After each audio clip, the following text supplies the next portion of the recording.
Hello everyone, I'm Wendell Jones and welcome to this edition of the program Jones & Company. On this program we examine the national issues of the Bahamas. It has been 4 months or so since the government changed in the Bahamas, and on our program every week we try to bring different perspectives, and we are going basically week for week almost with government and opposition politicians on this particular program.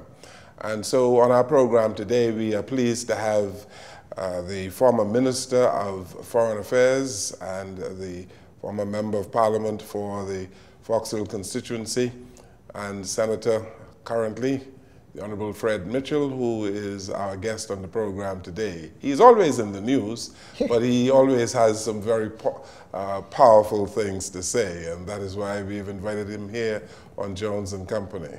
Senator, welcome to the program. Thank you very much. A pleasure to be back. Godfrey, nice to see you. Thank you. You know, we are celebrating yet another anniversary of this company, and Godfrey tells me that you are always the first guest on Jones & Company. We've had so many over the last 23 years or so, but it's always a pleasure to have you here. And as I said, you've been very active in the last few weeks. You have been concerned about the rising level of crime in Fox Hill. I'm sure you had a whole lot of press about that, but I'm sure it also distressed you, eh? I think from a personal point of view, because particularly when it started affecting very young people. Mm-hmm. You know, this particular cycle started on or about the 27th of August, when the little children were in the swimming pool at the Fox Hill Community Center. And I went by after leaving a church service in Fox Hill to check to see, you know, whether they were still there.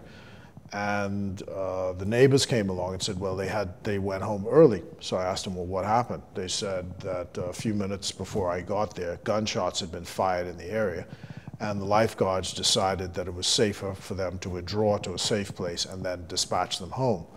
So I immediately wrote a note the next day to the Commissioner of Police and copied the Minister of National Security. Silence in response to it. And then every day after that, gunshots going off, gunshots going off. So I made a public statement and I said, look, this neighborhood is experiencing this problem and you need to put additional resources in there. And I'm satisfied the local police officer does what he can, but you need a kind of national effort to figure out what's going on, because the neighbors were saying there's a kind of tit-for-tat war going on over drug turf in the area, which is causing these gunshots to be fired. And sometimes people would call me in their homes and they say they're crouching in their homes and would you please do something? So ultimately we had to make it a public matter. And is this new in Fox Hill? I seem to recall that you had quite a number of homicides in Fox Hill in recent years. Well, you know, it dates back before this, but the most egregious example of this, if you want to put it that way, of course, is December 27th, 2013, when 4 people were gunned down on the Freedom Park. Right. That case has not come to trial, up to now. Not come to trial. So you can imagine. Has anybody been charged? People have been charged. I gather people are out on bail, but it's not come to trial. So I don't know what even the quality of the evidence would be at this point. But the fact is there are these gaping wounds, and we've tried various mechanisms, and one of the reasons why urban renewal is in Fox Hill is precisely to try and deal with these issues, but that's now crippled. It doesn't operate as it's supposed to operate. So social intervention is obviously part of the answer, but the major part of the answer when you're faced with physical violence is that you've got to put someone with a countervailing force in there. And it just didn't seem to be any concern about this. Now, one way of thinking is you get people, for example, a lady sent me a text, says, oh, it's just the bad boys killing off one another, and when they finish killing one another, it'll stop. But the problem with that is, of course, is that if the bullet misses one of the bad boys and hits one of the good people, I mean, so you can't just let it go unchecked. And so that's how I got involved in this, you know. And everybody thinks it's a political crusade. Well, I'm a politician. I'm unapologetic about that. But it takes leadership to galvanize public opinion, and that's what part of my role is. Mr. Mitchell, obviously, the root of the problem is the community. And I think Fox Hill is an area which has gone through a period of transition in terms of its residents. And I think the old Fox Hillians are probably now a minority, and you think that could be the root of the problem, that there's a different kind of personality now residing in Fox Hill? I'm not sure, because I don't want to say that Fox Hill is unique, because this, I believe, is a problem which is society-wide, at least in the urban areas of this country. So I'm not sure that's correct. What I would say is that after the press conference took place, when the residents themselves spoke to the issue, I had a very heartfelt conversation with two young men who actually organized the press conference. They said, you know, look, we saw you standing on the park talking about this by yourself. We want to make sure that people know that people stand behind this. So that was arranged the next day when the community itself came together. But what they talked about was the fact that in this square mile, so to speak, down in Congo Town, which is close to Adderley Street and opposite St. Augustine's, people are literally afraid to come around the park area, and vice versa. And so it appears that there's been some tit-for-tat rivalry going on between those two sides for a long time.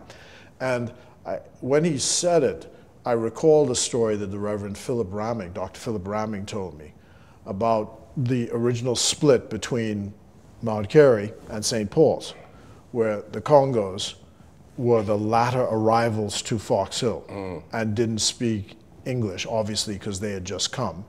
And so were considered kind of second tier to the Yorubas and their descendants. And that was a fault line in the church, which exacerbated itself. And according to St. Paul's history, they moved from Mount Carey down to St. Paul's. Now, what Reverend Ramming said to me was that as a little boy, he was told by his mother, don't go chasing or running after those Congos down in the bottom. That's what he was told. And so you ask yourself whether this is a rivalry which dates way back in time, because some of the residents now say that it's a problem that can never be solved because it's just historical and it's traditional. Now, you know, I'm in public policy, so my view is that if there's a problem, the problem can be solved. You think they know the difference between the residents who are Congos and who are Yorubas in Fox Hill today? Well, I don't think they may identify as that, but I'm saying neighborhoods, because, and there were two women. There was a meeting I went to at Carmichael. Two women came up to me afterwards, and they were exercised about the fact that this has been made a public issue, public problem. And then they said this, my children are terrified to go beyond where Chanel Ferguson's headquarters exists in Fox Hill. And so what that means is that that's along Bernard Road, just up from St. Augustine's College. Mm-hmm. So it means, again, the marking line is do not go near the park. And the people near the park, they say, are afraid to go down into that area. So they repeated that story. And I said to them, well, why? She in fact said that one of her sons had been marked for death within 3 days, she'd been told. I said, why haven't you spoken to the police? No, you can't go to the police, because if you speak to the police, they go and tell these people, and then the situation will be worse. And that's what you are facing. Now, what does a politician do? Yeah. What does a politician do? Tell me, we have a national security issue going on, Godfrey, in the Bahamas today.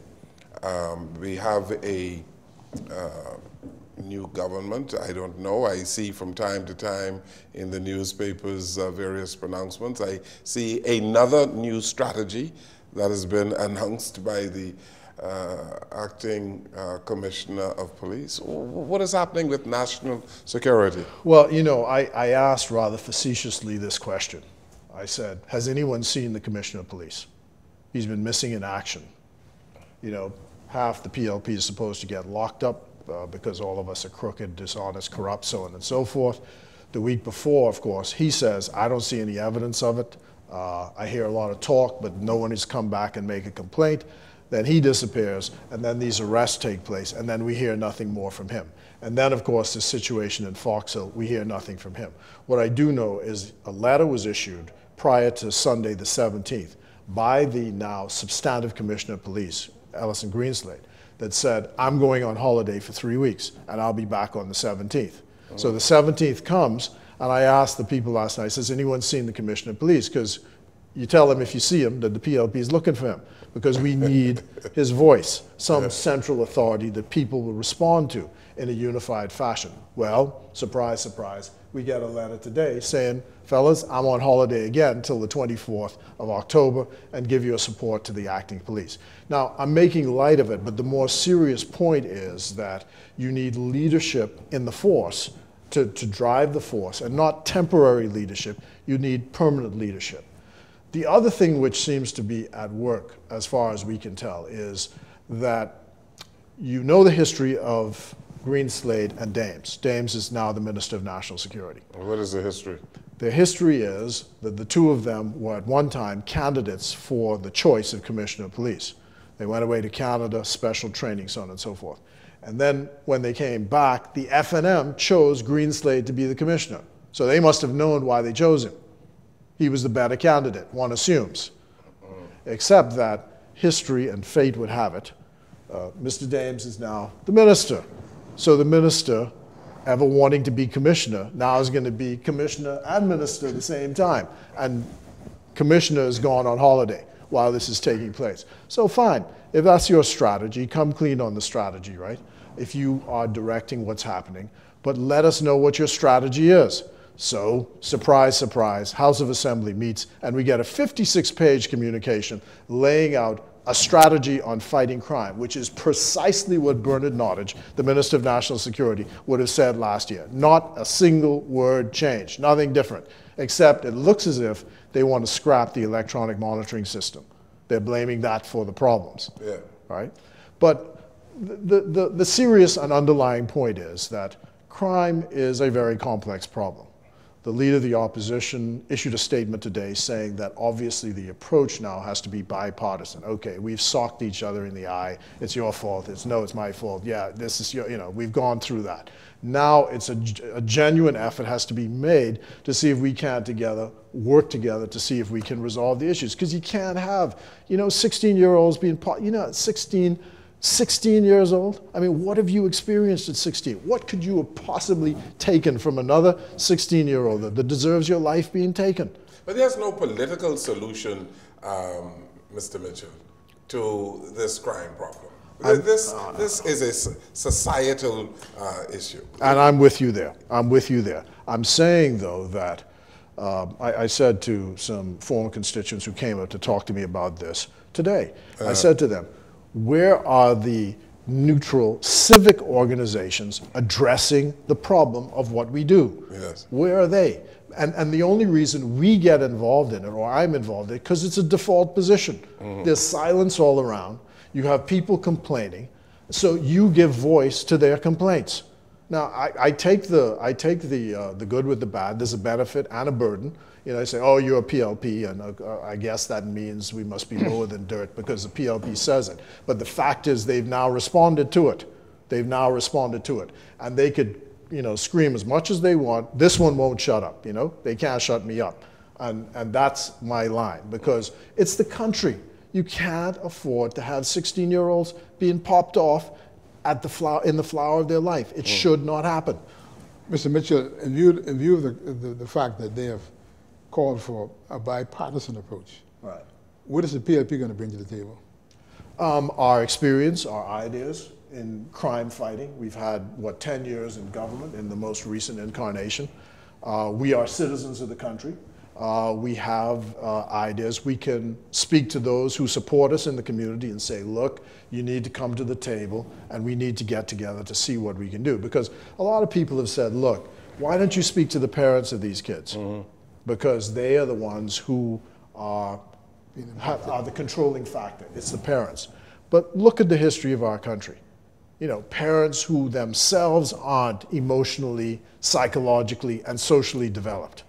So it's a very complex thing, and that's why the institutions, the coach of the basketball team, the headmaster in the school, ends up being the person who brings some order out of this chaos. Yeah. Is this the #1 challenge for you and for the country, you think, this matter of crime? I think so. I think so, and it's a manifestation of a lot of underlying issues which we have to address. Okay. And clearly, education is a key factor to this.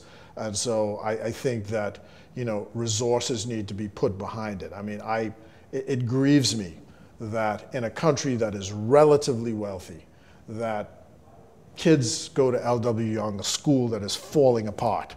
I had to write the Minister of Education. I said, man, I see you getting up here announcing that you're going to build a brand new school in the south of New Providence. When L.W. Young is falling apart, it's beyond its shelf life. I think the building was supposed to be for 20 years, one of these prefab buildings. Last year, the whole facade fell off the front of the school. Is that right? When I went to the school, we were asked to go and inspect prior to school opening, air conditioning not working, the teachers sweating, not even the air conditioning in their own rooms, everything, the electrical faults, so on and so forth. And you can't apparently depend on the Ministry of Works to repair anything because you call them, they come, inspect, nothing's done. Why should children in this relatively wealthy country be going into a school like that? So you think L.W. Young should be replaced? And Jerome Fitzgerald, when as the Minister of Education, made a decision that what you'd do is you'd allocate funding year after year and replace one building after the next building with traditional concrete block construction. And that would have been the way to do it. Yeah, what role are school boards playing in alleviating some of these problems? Well, I think they do a yeoman's service as such, but you know, in traveling around the Bahamas, I've said this often and I say it again here, there is no problem that I have seen in this country that money cannot resolve. And school boards do not have the funding. That's the issue. They want to do a lot of things, but they just don't have the funding to do it. And so, you know, it's reorienting priorities perhaps. If there isn't sufficient funding now, maybe we have to reallocate because the children are really where we should be putting the money. Okay. That's my feeling. Let's take this break here. This is Jones and Company and Senator Fred Mitchell, the former Minister of Foreign Affairs, our guest today. We'll come right back.